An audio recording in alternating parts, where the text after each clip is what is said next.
حناتك النبوله هاد الايامات، ما حناتك النبوله، المثانه عندك مريضه، عندك التعفن، عندك الميكروبات في النبوله، عندك الميكروبات شي يدوسي قال لك عندك التعفن في النبوله، عندك الميكروب في النبوله.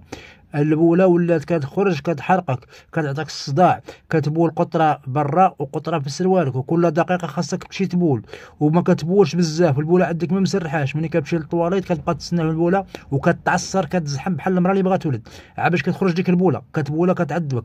وكيتزاد عليك هذا الحال في وقت الشتاء وفي البرد، وملي كيتحرك البرد كيولي عندك هذا المشكل. وهذا المرض كيصيب الناس اللي عندهم 30 عام وما فوق.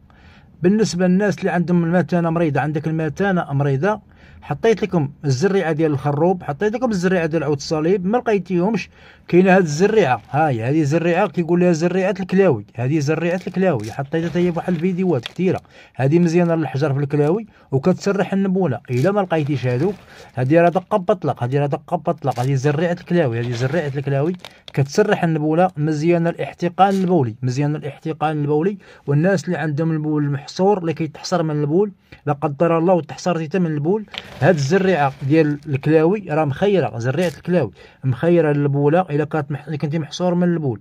ومزيان حتى الناس اللي عندهم الحريق تحت البطن ديالو، عنده النبوله مريضه كتعطي الحريق وكتعطي الصداع، يعني الالتهاب البولي.